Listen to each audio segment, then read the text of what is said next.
Hi guys! Magandang gabi! Kamusta po kayo? Ayan, maulang gabi po pala sa ating lahat. Kamusta po ang panonood ng Itbulaga? So, andito na naman nga po ako muli ang nag-iisa ninyong nagmamagandang Collegiate Guides upang magatid ng latest update and fresh happenings patungkol sa TVJ. And for tonight's video, may kinalaman nga po mga Kadari Guides ang atin pong balita dito sa ginawa po ng kalaban or gusto pong gawin ng kalaban sa Itbulaga TVJ. Subalit tila napaka-digital po ng karma. Napakabilis po ng karma mga kadarikads at tila bumalik agad sa kanila or sa kanila nangyari ito pong kanilang balak na hindi po maganda. Base po sa mga collegiate Americans po natin sapagkat pansin nga po nila na lagi na lamang po silang ganito pagdating sa EB.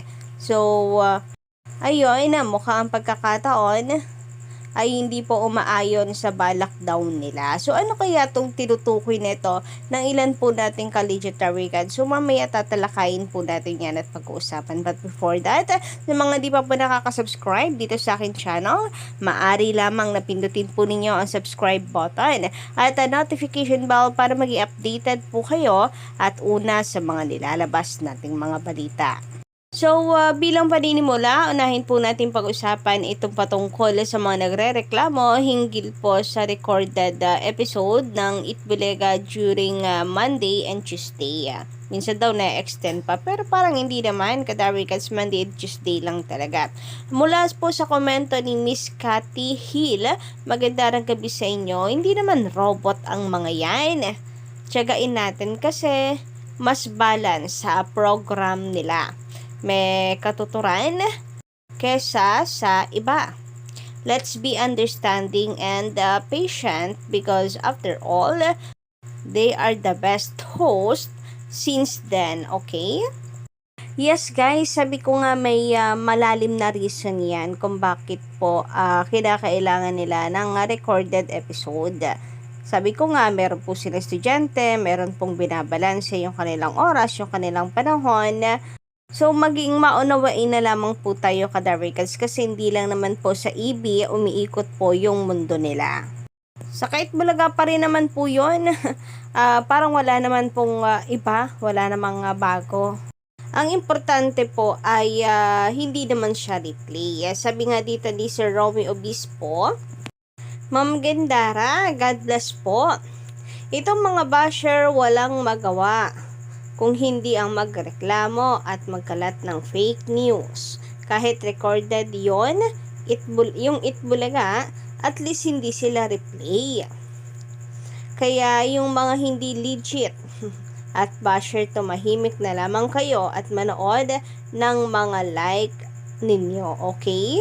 Well, gets ko naman kung saan po yung pinanggagalingan nila, no, na maganda naman talaga kung live po natin na mapapanood ang TV Chase Itbulaga. Pero nakaka-stress din po yung araw-araw na live. May edad na rin po ang TVJ and kinakailangan po nilang makaiwas sa mga ganyan. Anyway, ganun pa man, at least 2 days lang naman. Monday, Tuesday lang naman po ito mga kadarikans. Hindi naman po siya madalas. Pagdating naman po ng Wednesday, Thursday, Friday, Saturday, ay live naman po sila. Samantala, sabi naman dito ni Joanna Lazaro, magandang gabi po sa inyo. Paano naman nangyari na kapag habang may bata may it's showtime? Bakit? Ang segment ba na especially for you is pang bata? OMG Proknoy, saan ba talaga nakalagay utak mo? Hi, I have nothing against Showtime. Pero talaga lang, legit tarikads ako. Itbulaga TVJ forever. Well, ako din I have nothing against Showtime. Pero ang kasabihang pong yan ay sa Itbulaga. So sana po ay matuto na lang rumispeto at kumalang. Kung gusto ninyo, gawan din po ninyo ng sarili pong kataga, sarili kasabihan, o tawag dito, sariling slogan, rather, at sariling slogan ang Showtime para hindi po kinakailangan na agawin nyo pa yung sa Eat Bulaga. Lalo pat yung slogan ng Eat Bulaga na habang may bata may Eat Bulaga is hindi gawa-gawa lang, mema lang. Ayan po talaga ang pinagmulan ng salitang Eat Bulaga. So, kung hindi ka legit Africans, hindi mo yan malalaman. May malalim na reasons yan, may malalim na pinanggalingan, pinagmulan. So, konting respeto naman. Kung sa bagay, basher nga po kayo, given na yan na wala po kayong respeto. Talagang inyo pong titirahin ng EB. Pero syempre, hindi po kami makapapayag. Samantala, naalala niyo po ba yung guesting ni Alden Richards kamakailan sa Showtime?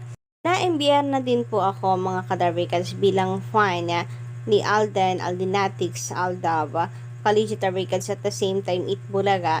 Hindi ko gusto yung timing nitong GMA na isa lang si Alden sa mismong unang araw po ng Bulagaan Olympics ng TVJ. So talagang nananadya po sila ang dating sa akin. And ganun din nga po ang ng pakiramdam nung iba pong collegiate Darvikans natin na nagbigay ng opinion na bakit naman ganoon, talagang si Alden Richards pa. Pwede naman po yung ibang artist nila. Anyway, dahil po China, sa halip po ata na makatulong po ito, kadarvikans sa kanila, ay mukhang naging reason pa para mabati ko si Alden at ang GMA Network. So mukhang baliktad po ata ang nangyari. Yung gusto po nilang i-counter ang EB, itapat si Alden Richards, unang araw pa man din ng Eat Bulaga Olympics. So, dahil sa attitude nila na yan, ay mukhang kinarma sila.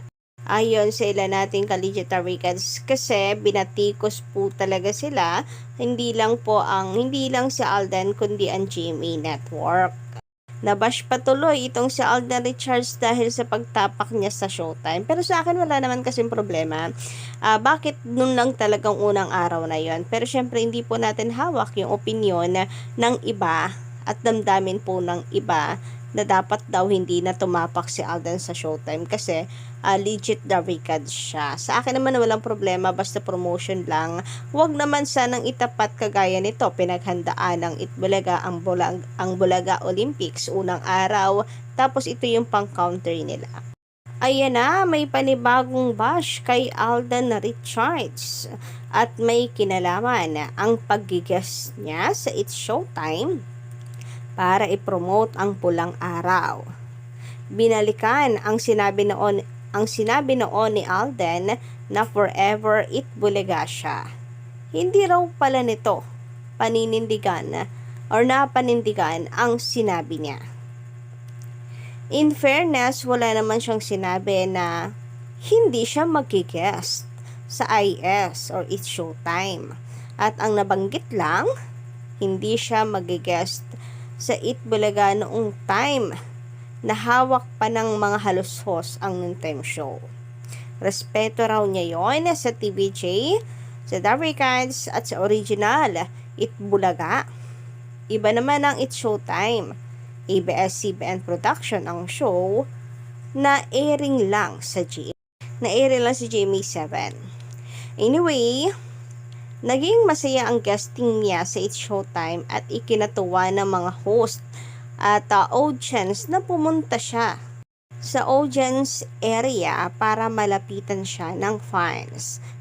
Nagulat pa nga sina Vice Ganda at Kim Chu na pumunta talaga si Alden sa audience. Sa July 29 na ang world premiere ng Pulang Araw sa GMA7 sa direksyon ni Dominic Zapata.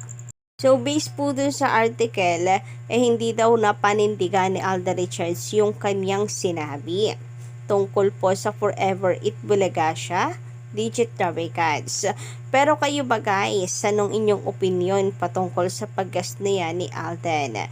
No network war na daw kasi, sabi ng GMA, kaya po pwede lang tumapak yung kanilang mga artist sa Showtime. Sa kagaya po ng Showtime na programa ng ABS-CBN. Pero kung wala ng network war, sana sa TV5 din, i-guest nyo si Alden. Kasi mas higit na legit na record siya sa puso niya kesa madlang people. So yun lang guys, pa-comment ang inyong reaction patungkol dito and don't forget to click the subscribe button and notification bell for more updates.